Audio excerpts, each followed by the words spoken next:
Hello, j'espère que tu vas bien, j'espère que tu passes une belle semaine. J'ai envie de te poser la question aujourd'hui, qu'est-ce que tu as fait récemment pour te rendre visible? Qu'est-ce que tu as fait récemment pour te rendre visible et te mettre de l'avant sur le stage?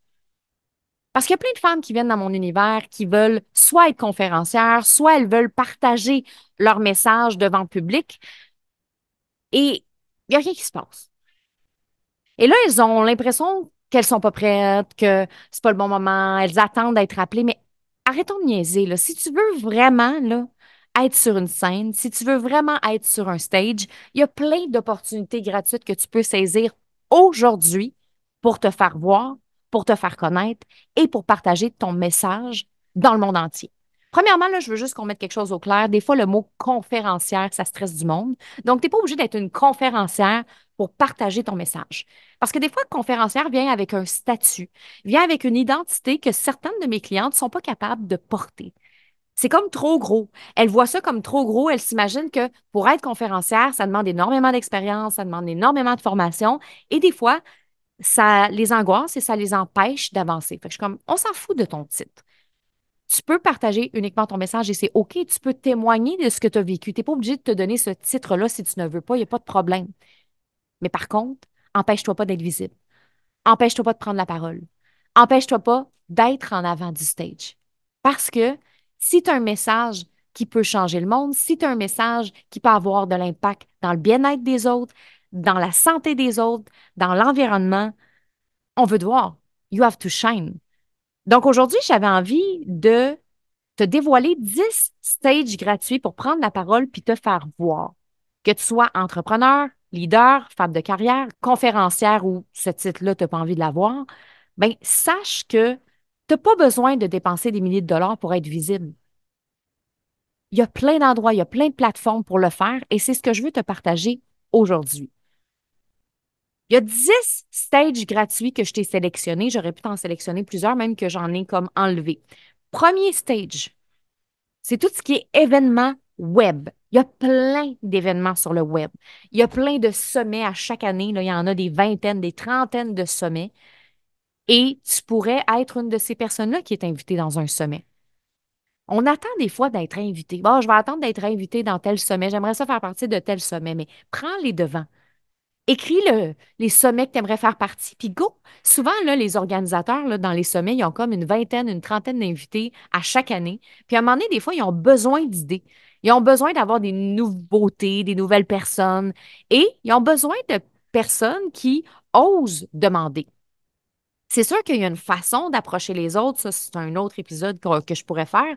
Mais si tu t'exprimes bien, si tu es capable de bien te vendre, parce que ça, c'est important, il faut que tu sois capable de bien te vendre, ben tu pourrais faire partie l'année prochaine de plein de sommets. Essaie de trouver des sommets qui sont en lien avec ton expertise. Si justement, toi, tu es dans le milieu de la santé, du training, ben, il y a plein d'événements de sommets sur la santé physique. Donc, c'est là que tu pourrais envoyer un message à toutes les personnes qui t'inspirent, qui ont des sommets et dire, voici c'est quoi mon expertise, voici ce que je pense que je peux apporter et partager les valeurs que vous avez en commun, toi et les membres de l'organisation du sommet, peu importe. Donc, tout ce qui est sommet en ligne, tout ce qui est aussi événement web, tu peux aussi créer ton propre événement web. Tu n'es pas obligé d'attendre d'être invité dans un sommet. Tu peux créer ton propre événement web qui est ton propre stage. C'est ça qui est merveilleux parce que maintenant, on peut créer notre propre stage. Moi, quand je fais des lancements, quand j'ai fait mon dernier lancement en octobre l'année passée, je me suis créé mon propre stage. On a fait 5 shows avec la caméra, avec mon équipe. On avait du divertissement, on avait de la musique, on avait des quiz. Je me suis créé mon show de télé sur mesure. Donc, tu as cette possibilité-là de te créer ton propre événement sur le web. Donc, tu peux commencer dès maintenant. Puis, c'est pas obligé d'être gros, c'est pas obligé d'être big, t'es pas obligé d'avoir une caméra professionnelle, t'es pas obligé de faire des quiz, t'es pas obligé de mettre de la musique. Ça peut être simple, simple, simple, simple, simple, mais tu peux le faire dès maintenant. Deuxième chose, les événements de réseautage. Ça, j'en parle souvent, mais va à des événements de réseautage. Inscris-toi aussi comme intervenant. Des fois, il y a des endroits, moi, je sais qu'à un moment donné, j'étais dans un groupe de réseautage au féminin à Gatineau et il y avait des conférences qui étaient présentées, je pense que c'était à chaque mois. Fait que c'était un endroit où est-ce qu'on se rencontrait avec les femmes, on discutait, puis il y avait des conférencières qui étaient invitées. Fait qu'à un moment donné, moi, j'avais donné mon nom. Ah, je pourrais venir parler de telle chose. Fait que ça, n'hésite pas à donner ton nom dans des groupes de réseautage parce que il y a plein de groupes de réseautage qui ont besoin d'intervenants pour prendre la parole, qui ont besoin de conférencières. Donc, c'est à nous aussi de se mettre de l'avant dans la vie. On ne peut pas tout le temps attendre que les autres viennent vers nous. Maintenant, là, on va se le dire, là. En 2024, il y a plein de gens qui sont talentueux. Il y a plein de personnes qui ont du talent. Il y a plein de conférencières qui sont extraordinaires. Il y a plein de femmes qui prennent la parole de manière élégante, de manière éloquente. Donc, si tu veux réussir, il faut que tu prennes les devants, il faut que tu prennes des actions, il faut que tu mettes des actions en place parce que tu ne peux pas juste attendre qu'on vienne vers toi. Donc, ose appeler des gens qui ont des groupes de réseautage puis leur dire, Hey, si jamais tu as besoin de moi pour ça, je pourrais te parler de ça. Je pense que ça pourrait apporter de la valeur à ton groupe. Fait que oui, il y a tout ce qui est les événements de réseautage, on peut regarder dans notre région. Il y a aussi les groupes Meetup. Ça, tu peux écrire ça dans Google. Meetup, c'est des groupes de réseautage qu'on peut retrouver dans différentes régions. Je ne le sais pas en France, mais je pense qu'il y en a en France. Il me semble que oui. Si tu écris Meetup, tu vas en trouver autant au Québec, Canada, que justement en France. Et c'est là que tu peux trouver des réseaux de personnes qui te ressemblent. Puis, ce qui est le fun avec le réseautage, c'est qu'il y en a tellement de possibilités. Il y a tellement de possibilités. Il y en a pour les mères, il y en a pour les femmes entrepreneurs, il y en a pour les femmes ambitieuses, il y en a pour les jeunes entrepreneurs. Il y en a pour toutes sortes de mondes différents. Donc, choisis justement tes événements, puis essaye-en. Tu sais, des fois, on doit être dans l'énergie de la jeune fille que je parle souvent, l'énergie de OK, j'essaie des affaires, puis je teste, puis ça, j'aime pas ça, pas en tout. Ça, j'aime ça. Puis il faut faire attention, hein, parce que des fois, on n'aime pas ça parce que ça nous stresse, parce que c'est inconfortable pour nous, mais c'est pas pareil que ne pas aimer ça parce que ça correspond pas à nos valeurs. Moi, avant de me dire que j'aime pas quelque chose, je fais pas juste me fier sur les émotions de stress que je vis. Je me fie aussi à est-ce que ça correspond à mes valeurs? Est-ce que ça me ressemble? Est-ce que ce type de réseautage-là, ben, c'est en lien avec ma personnalité? Donc, les événements de réseautage, il y en a plein. Il y a des réseaux de femmes, il y a des réseaux mixtes, il y a toutes sortes d'affaires que tu peux trouver sur le web. Fais tes recherches, puis il y en a partout dans le monde, ça. Parce que même moi, là, des fois, je suis à l'étranger, au Mexique, justement, au Costa Rica, puis j'ai envie de connecter avec des entrepreneurs. Il y en a des groupes de réseautage pour les nomades digitales. Il y a des groupes de réseautage partout. Fait que moi, quand j'entends, ouais, mais moi, il n'y en a pas dans ma région, ben, tu n'as pas cherché. T'as pas cherché parce qu'au pire, prends le TGV puis va à côté de chez vous ou prends l'autobus, va à côté de chez vous ou prends ton char. Ça dépend du moyen de transport que tu as. Puis, tu peux te déplacer pour aller dans des événements, ça vaut la peine. Ensuite, numéro 3, conférence.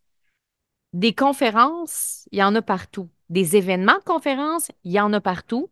Donc, ose soumettre une proposition d'un sujet aux organisateurs de conférences. Si tu connais des endroits, des fois, il y a des salons de conférences. Je pense entre autres au Salon de l'éveil de Cathy Tropiano, qui en fait plusieurs par année. Donc, tu peux contacter Cathy, lui dire, Hey, j'ai un sujet, j'aimerais ça parler de ça. Faut oser à un moment donné, go, on se met de l'avant. Go, on essaie, go, on y va, puis ça nous met en action. Tu sais, des fois, il y a des filles qui n'ont pas créé leur conférence. Ben, le fait de s'engager à en faire une, ben, ça nous oblige à le faire. Donc, ce qui est important aussi, c'est quand on propose quelque chose, c'est toujours de montrer comment notre intervention répond à un besoin ou à un intérêt spécifique des gens qui vont être dans la salle, des gens qui vont être à l'événement. Ça, c'est super important parce qu'il y en a des conférenciers qui cognent aux portes. Mais ceux qui vont se démarquer, c'est ceux aussi qui ont un sujet qui est pertinent, intéressant, qui ont une belle personnalité. C'est plusieurs ingrédients qui fait un tout. Il y a aussi les conférences TEDx. Ça, j'en parle énormément. Moi, c'est un peu avec cette méthode-là que je forme mes clientes avec des formats de courte durée qui sont très impactants, très powerful, très puissants. Une fois que tu as une conférence TEDx, ça te donne une énorme visibilité, puis c'est extraordinaire pour ta notoriété de faire une conférence TEDx. Moi, c'est une des choses qui est dans ma bucket list actuellement. Souvent, tu peux regarder justement conférence TEDx, tu peux voir où est-ce qu'il y en a, est-ce qu'il y a des conférences organisées et tu peux postuler pour être oratrice dans une conférence TED locale. Fait que c'est juste de regarder. Des fois, il y en a à Montréal qui sont organisées. Souvent, la plupart du temps, sont en anglais. En France, il y en a en français. tu regardes, puis ça peut être aussi un beau défi d'aller faire cette conférence-là en anglais parce que ça peut t'apporter encore plus de visibilité. Donc, il y a des événements, il y a des salons de conférences, il y a des conférences TEDx, donc il y a plein de possibilités. Moi, un autre endroit que j'avais envie de te parler, numéro 4, on pense pas toujours à ces endroits-là, mais moi, c'est comme ça que j'ai commencé à faire des conférences, beaucoup dans les bibliothèques. Les bibliothèques recherchent souvent des conférences de bien-être, des ateliers sur des sujets éducatifs, inspirants. Moi, quand j'ai sorti mon livre, je soumettais mon livre à des bibliothèques et en même temps, je leur disais que je pouvais venir prendre la parole gratuitement. Parce que justement, mon but, c'était de faire connaître mon livre, puis après, de vendre mon livre à la bibliothèque. Fait que c'est un peu l'entente que j'avais à la bibliothèque, c'est que je viens, mais est-ce que je peux vendre mon livre après? Donc ça se fait très bien. Puis si tu vas dans les bibliothèques municipales près de chez vous, souvent, ils veulent encourager les auteurs locaux. Fait que si tu as un livre, c'est vraiment génial. Tu peux aussi soumettre d'autres sujets, même si tu n'as pas de livre. Tu peux t'essayer parce que des fois, justement, ils veulent organiser des activités, des conférences pour la population, mais si en plus tu viens de sortir un livre, ben c'est sûr que ça te donne un plus. Numéro 5, les chambres de commerce, c'est qu'on est quand même encore dans les événements de réseautage, mais il y a plein de chambres de commerce de Montréal, chambres de commerce de Gatineau, il y en a plusieurs chambres de commerce et il y a beaucoup d'événements. Et tu peux choisir les événements qui te parlent aussi. 5 à 7, es-tu plus ce style-là, souper, il y a plein de styles d'événements qui sont organisés, fait que tu peux choisir les événements qui te conviennent, qui te correspondent.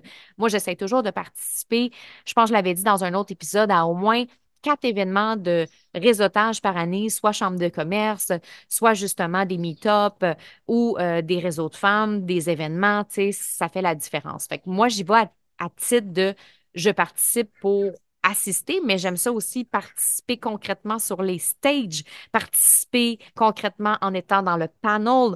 C'est sûr que moi, aujourd'hui, je suis de plus en plus invitée. Mais quand j'ai commencé, c'était moi qui faisais le move. Quand j'ai commencé, c'est moi qui est allé voir Robert Savoie pour lui demander des conseils pour faire des conférences, puis il m'a invité à sa première partie. C'est moi qui ai appelé les bibliothèques pour leur dire j'aimerais ça faire des conférences. C'est moi qui appelais les gens pour dire que je voulais prendre la parole. Donc, quand on commence dans ce domaine-là, il faut oser faire les pas, avancer, c'est important. Numéro 6, associations et clubs. Il y a plein de clubs, il y a plein d'associations où est-ce que tu peux proposer tes services de conférencière. Le but, c'est d'essayer de trouver des associations qui sont en cohérence avec notre expertise. Fait que moi, pendant longtemps, ben, j'appelais les associations comme la Société Alzheimer de l'Outaouais, tout ce qui est en lien avec les aînés, parce que j'ai partagé ce message-là de mon père pendant quelques années où je voulais partager aux gens ce que c'était d'avoir un père qui a une démence, de parler aussi de l'importance de prendre soin de soi, parce que souvent, tu sais, on nous parle de comment prendre soin de la personne qui est malade, mais on ne nous parle pas nécessairement de prendre soin de nous, parce que c'est très exigeant physiquement, émotionnellement, de voir quelqu'un se transformer sous nos yeux.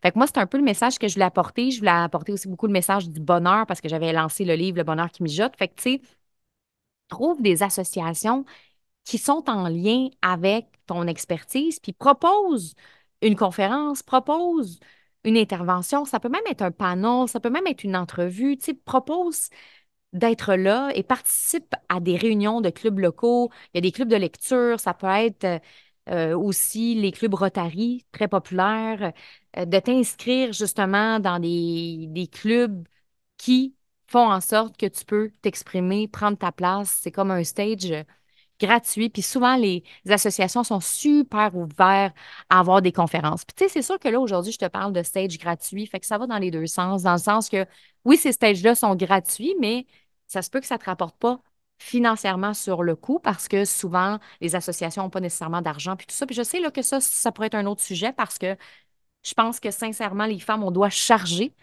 pour nos stages. Je pense sincèrement qu'on doit charger pour nos prises de parole. Par contre, quand tu commences et que tu veux te faire voir et que tu es dans tes débuts, ben ça peut valoir la peine justement de faire des stages gratuits jusqu'à ce qu'à un moment donné, tu te sentes assez solide pour charger. Puis là, attends pas d'en avoir fait 50 avant de te sentir solide puis charger.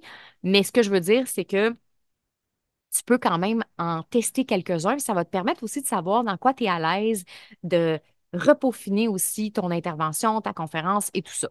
Numéro 7, formation et membership. Il y a plein de personnes qui ont des formations en ligne, des memberships et qui veulent constamment inviter des experts. Tu sais, même moi, quand justement J'avais les communicatrices flyées, l'ancienne version. J'invitais constamment des experts à chaque mois. J'ai eu un membership aussi. J'invitais tout le temps des invités. Puis à un moment donné, au début, tu sais, on le sait exactement qui est invité.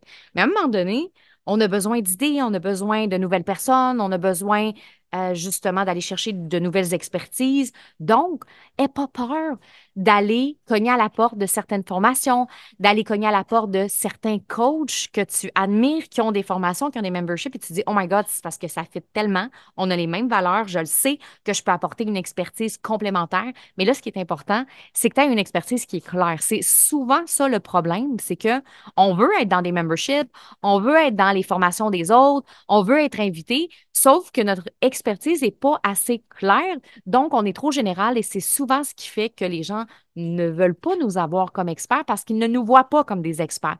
Fait que assure-toi d'être clair quand tu vas te vendre auprès de ces personnes-là. Numéro 8, festivals locaux et foires communautaires. Oui, c'est des endroits qu'on pense pas, mais quand il y a des festivals dans ta région, s'il y a des foires spéciales, ben pourquoi pas te proposer? Des fois, justement, ça peut être de te proposer pour l'animation, ça peut être de te proposer pour faire un segment, une intervention. Donc, des fois, ils ont besoin. On le sait jamais, hein. Plus tu te crées des opportunités, plus tu vas te faire dire oui. Si tu es tout le temps en train d'attendre, ah, je vais attendre, à un moment donné, ça va venir, ou je vais appeler trois personnes, puis, ben, à un moment donné, ça va sûrement marcher. Non, non, faut pas que tu appelles trois personnes, faut que tu en appelles 10, faut que tu en appelles 20, faut que tu en appelles 30. C'est ça, en fait, être entrepreneur. Si on veut réussir, on veut que ça marche, faut l'essayer plusieurs fois. C'est ce qui fait, en fait, que ça fonctionne quand on persévère. Si on pense à Thomas Edison qui a inventé l'ampoule, ça lui a pris 700 essais avant d'être capable de créer cet objet-là qui est le plus vendu au monde présentement. Une chance qu'il n'a pas abandonné notre cher Thomas Edison parce que c'est important, évidemment, l'ampoule. Mais tout ça pour dire que nous, des fois, on abandonne. Ah, j'ai essayé de faire une conférence à telle affaire, il m'a dit non. J'ai essayé de faire partie de ce podcast-là, il m'a dit non. OK, tu as essayé combien de fois? 3 fois? Ben, ça se peut que tu te fasses dire non 3 fois. Mais si tu te fais dire non après 700 fois, viens me voir, là, puis je te donne une formation gratuite parce que je te crois pas. Sinon, ton message est vraiment pas bon, puis tu n'as pas pris aucune formation pour te vendre. C'est impossible qu'après 700 essais, il n'y a personne qui t'engage nulle part. Impossible. J'y crois pas. Genre, viens me voir, je te donne une formation gratuite, ça va me faire plaisir parce que je n'y crois pas. Ça ne se peut pas. Pour moi, dans ma tête, c'est sûr que si tu es persévérante, tu vas obtenir ce que tu veux. Donc, tout ce qui est festivals locaux, foires communautaires, c'est des endroits que tu peux aller. Numéro 9, écoles et universités. Donc, il y a souvent des conférences dans les écoles, souvent des conférences aussi dans les universités. Fait que tout dépendant de ton style d'expertise, ben, tu peux faire des propositions aux écoles primaires, aux écoles secondaires, au cégep aussi au Québec, aux universités. Puis encore là, ce qui est toujours important, c'est d'apporter de la valeur, d'apporter une expertise qui est claire pour que les écoles fassent, OK, on a besoin de cette personne-là, on a besoin de ça parce que ça va avoir un impact positif dans la vie de nos élèves. Numéro 10, les podcasts. Évidemment, tout ce qui est podcast invité, de rejoindre des podcasts en tant qu'invité. Moi, ce qui m'a beaucoup aidé dans mes débuts, c'est d'inviter des gens en premier. Fait que j'invitais, moi, au début, des gens dans mon podcast. Donc, ces gens-là connectaient avec moi, puis ça finissait des fois qu'ils m'invitaient après dans leur podcast. Ça ne veut pas dire que parce que tu invites quelqu'un dans ton podcast, il va t'inviter. Puis, il ne faut pas que tu le fasses pour ça, là. On s'entend que ton intention, c'est vraiment d'apporter de la valeur à ton audience en premier, mais moi, c'est comme ça qu'il y a des gens qui m'ont connu, qui ne me connaissaient pas, qui ont commencé à me suivre sur les réseaux, puis après, on fait, hey, moi aussi, j'aimerais ça t'inviter à mon podcast. Et moi, c'est ce qui m'a aidé. Inviter des gens m'a fait inviter, mais il y a moyen aussi de contacter directement des podcasts pour leur dire qu'est-ce que tu pourrais apporter à leur podcast. Et encore là, c'est toujours une question d'expertise, de complément, de valeur ajoutée. C'est tout ça qui va faire la différence. Attention, je vais finir ça en terminant, là, c'est attention à ne pas vendre ce que tu fais. Attention à ne pas vendre une biographie de toi, de tout ce que tu as accompli dans ta vie quand tu veux proposer une conférence. On s'en contrefou de tes diplômes, on s'en contrefou de tout ce que tu as fait. Les gens, ce qu'ils veulent savoir, c'est qu'est-ce que tu vas apporter comme valeur. Qu'est-ce que tu vas apporter comme valeur à leur événement, à leur club, à leur podcast à leur sommet. C'est ça qu'ils veulent savoir. Donc, même si tu dis, j'ai fait telle chose, j'ai fait telle affaire, j'ai étudié là-dedans, je nanana, c'est pas ça qui fait que les gens vont t'engager. Et crois-moi, parce que moi, j'en ai reçu des gens. J'en ai reçu des courriels de personnes qui voulaient faire des interventions dans mes formations. J'en ai reçu des courriels de personnes qui voulaient être invitées à mon podcast. Et crois-moi, quand les gens essaient trop de se vendre avec une longue biographie, puis qui ne me parlent pas de qu'est-ce qu'ils aiment de mon podcast ou qu'est-ce qui fait qu'ils auraient envie d'être dans mes formations, puis quelle valeur ils peuvent apporter à mon audience, ben ça marche pas. Parce que il faut pas oublier pourquoi les gens font venir des conférenciers. C'est pour leurs clients, leurs élèves, leur communauté. Donc, pense à tout ça quand tu fais tes demandes, quand tu essaies de booker des entrevues, de booker des conférences, de booker des ateliers dans des séminaires. Pense à ça. Pense à la communauté de la personne où est-ce que tu vas t'exprimer. C'est plus important que toi, qu'est-ce que tu as fait dans ta vie, puis dans ton parcours, puis dans ton CV. Ça va énormément aider parce que même moi, récemment, j'ai aidé un ami à moi, un leader qui voulait s'exprimer dans les médias en France. Puis il m'avait envoyé le courriel qu'il avait prévu pour les médias en France. Puis j'ai tout switché ça de bord. Puis j'ai dit non, non, ça ne marchera pas. Exprime-toi de cette façon-là parce que c'est de cette façon-là que les médias vont t'accueillir parce que de cette façon-là, ils verront pas l'intérêt, qu'est-ce que ça leur apporte, eux. Donc, de se mettre dans ce mindset-là, ça va aider. Donc, voilà, c'est ça les 10 stages gratuits que je voulais te partager aujourd'hui dans cet épisode de podcast.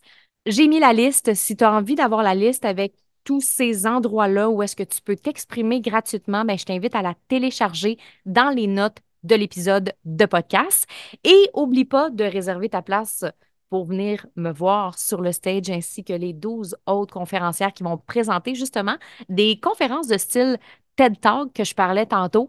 Le 15 juin prochain, un événement d'empowerment au féminin pour déployer sa voix, affirmer son pouvoir. Je veux vraiment que vous ressortez de là et vous avez envie de vous exprimer encore plus. Et là, ça va vous donner envie de faire 700 tentatives pour booker une conférence. Donc voilà, je vous souhaite une belle semaine. Puis nous, ben, on se retrouve très bientôt. Ciao!